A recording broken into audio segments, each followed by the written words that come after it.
The Zionist colony is forcibly starving Gaza.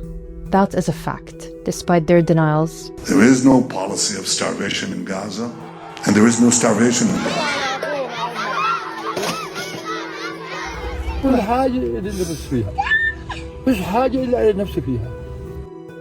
And despite their theater. We see starving babies because of a catastrophic failure of aid. Israel has a black baby formula, food, fuel and medical supplies for months. I met several doctors who had formula feed cartons of them in their luggage. They were all confiscated by the Israeli border guards, specifically those. Nothing else confiscated, just the formula feed. In the nutritional department in Nasser Medical Complex, we see the babies without muscles and without fat tissue, just the skin over the bone. His name is Mohammed, he's 18 months old, and he weighs 6 kilos. See, the Zionists inherited their tactics from past colonizers and past genocides. So let's look to the past to understand what lies ahead. We'll start with Ireland. The famine most people know of is the Great Potato Famine in Ireland. But famine is too light a word, because it overlooks how the British oversaw this period of mass starvation. The Irish call it the Great Hunger. This is the story of how the people of a green and fertile country came to starve. Millions in Ireland were reliant on a single crop, the potato. It's got carbohydrate, it's got protein, it's got lots of vitamins. A man can live on potatoes perfectly easily.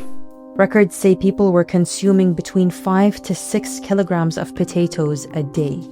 But by 1846, a disease called the potato blight destroyed almost the entire crop, leaving millions to face starvation.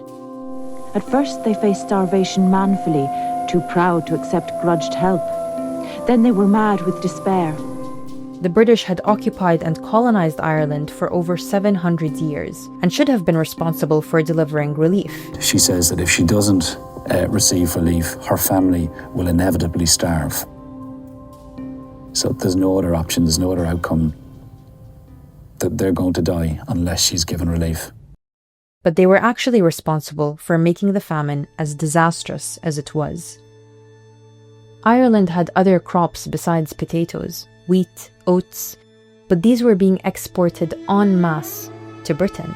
And when the Irish asked the British to ban the export of oats and to import cheap food, the British refused, because they were committed to the idea of a free market that would fix itself, all underpinned by a racist idea that the British had, that the Irish poor were just lazy and exaggerating. This rural life was lampooned by the English as absurd. They were thought of as incapable of living a civilized existence. It is clear that the Irish pauper does not like work. I object to the principle of taxing the people in this country to relieve the distress of Ireland. Lots of soldiers brought into Ireland to protect these huge convoys of food making their way down to these ports, and even though you get major rioting, it doesn't stop the export of food. The British did intervene to do one thing that they felt didn't contradict their free market principles, and that was to contract cheap Irish labour that could earn their way out of starvation. And these are starving poor people who have to do this work. So very quickly, reports start appearing in the Irish and indeed the British press about people falling down dead on these projects. They're so weak that when they start to do this really heavy work, they start to collapse and die on these projects. It's estimated that in the winter between 1846 and 1847, 400,000 people died, mostly of disease, because they were too weak and malnourished to fight off any illnesses. In total, 1 million people perished, and 2 million people fled overseas. And the trauma of those who survived still ripples throughout history. The famine is an open wound in Ireland. It is a glaring wound. The population still hasn't recovered. The language has never recovered. The language was decimated, absolutely decimated. Britain's leaders failed Ireland.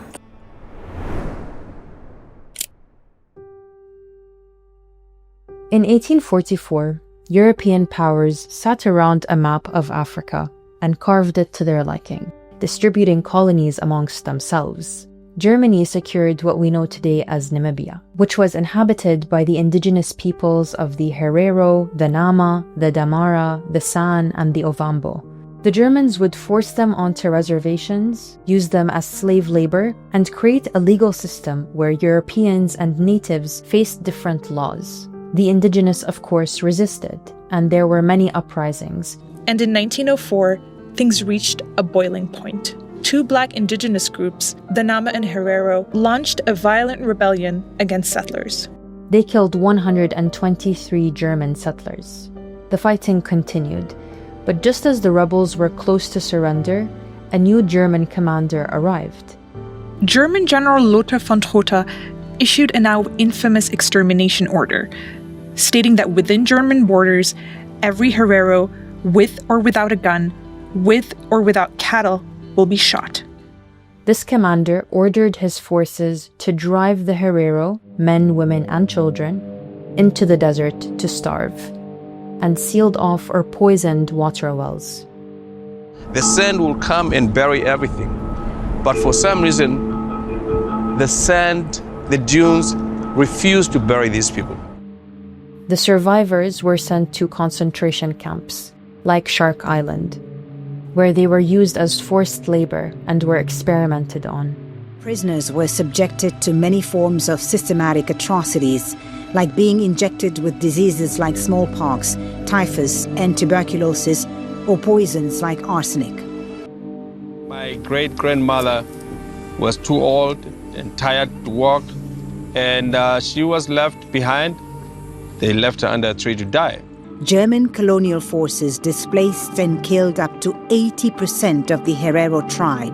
Other ethnic groups like the Nama and the San also suffered grievously at the hands of the colonizers. This is widely considered as the first genocide of the 20th century. The settlers remained, and so do the ripples of what happened to this day. Almost 70% of the farmland in Namibia is owned by white settlers, who make up almost 2% of the population. The once prosperous Herero now live, for the most part, in poverty. No electricity, no running water. We feel that we are in a concentration camp. What Norbert said next is something I heard off camera from many Namibians of German descent. I don't think it's right to call it a genocide. It was never spoken about, and then some Germans came and brought the theme up again. Germans here stick to their own, but once a year they present themselves during Carnival, a tradition that hits Germany every spring. They're spectators, the poor black population. No matter what the politics say, no matter what life says, just see the best in everything right now. Looking back, many see Germany's actions in Namibia as the precursor to what Jews would experience under Nazi rule. Starvation was used then too.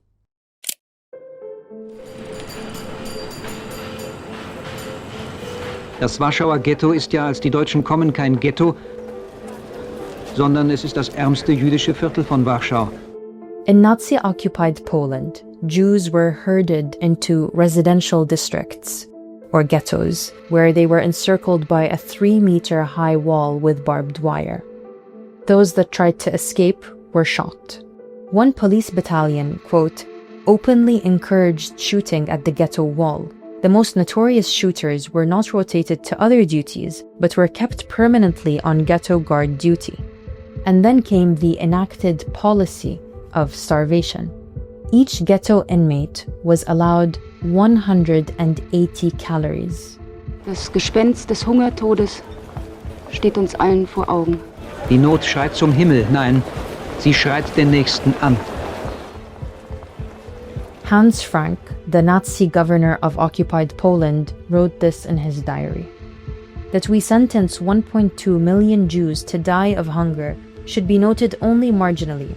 It is a matter, of course, that should the Jews not starve to death, it would, we hope, result in a speeding up of anti-Jewish measures.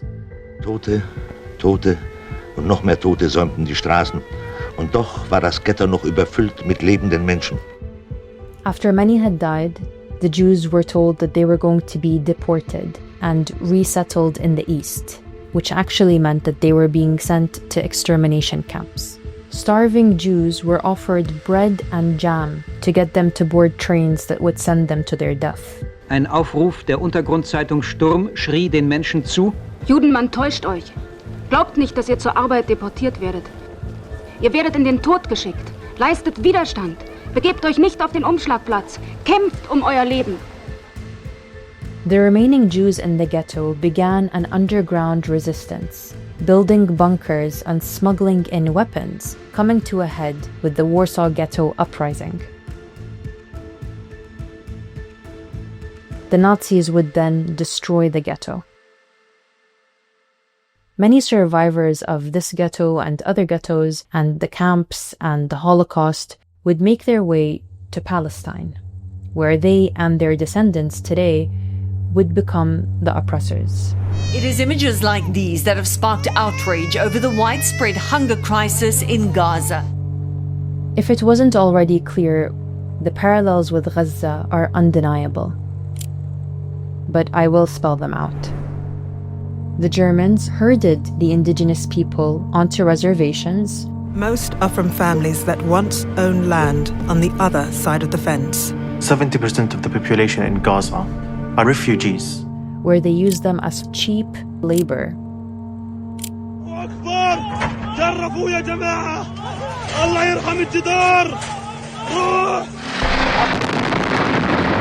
And then pursued an extermination campaign when they led an armed uprising. אנחנו נלחמים בחיות אדם ואנחנו נוהגים בהתאם. The Nazis built a wall around an overcrowded and intentionally underfed Jewish ghetto, where people were being starved and shot. These people had been waiting for food. They have come back with bodies and lives scarred forever.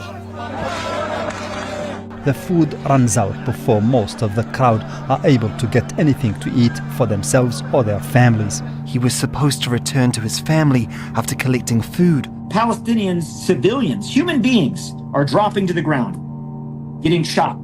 And trapped in death camps or ghettos, Jews pursued armed resistance to survive. The English saw the Irish as lazy and exaggerating, even while their decisions starved them, and it was their responsibility as their occupier to provide relief. Well, I'm always reluctant to put too much stock in the images coming out of Gaza, that phrase, because they're manipulated and they're masters of propaganda. A lot of those pictures are propaganda. יש לנו את התמונה של האימא של הילדה שטענו שמתה מרעב, אסף, אולי נשים אותה? היא כבר מתה? אתם חייבים לראות את האימא. בוא נאמר ככה, כשרואים את האימא, אישה מורעבת, אתם חייבים לראות. בואו נראה, יש לנו את זה? תעלו את זה טיפה למעלה, יופי, תורידו. זו לא אישה מורעבת. לא, זו אישה שאולי אכלה את כל האוכל של הילדה שלה, זה... לא יודע, לא יכול לחשוב על אפשרות אחרת.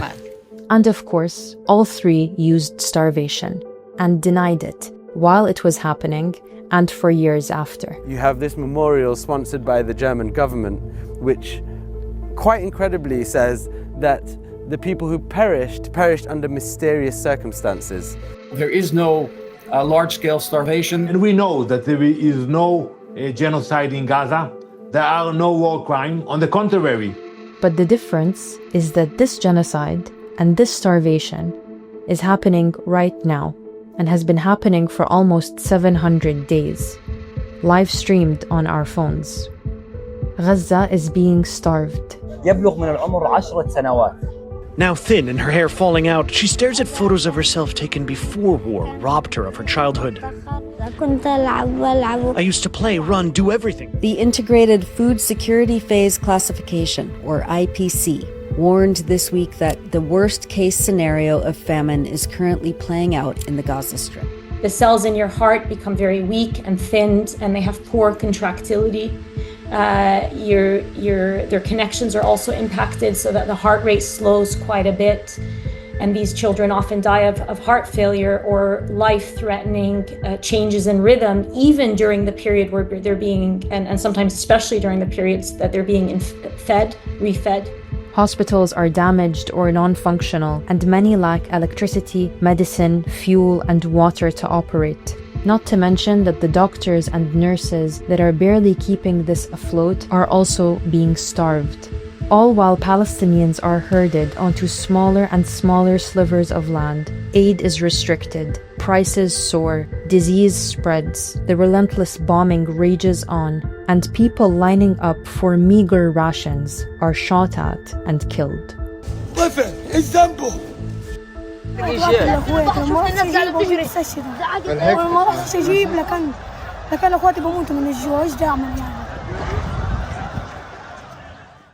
No one actually gives a shit. Zero people in Israel. If you go up to them and you're like, do you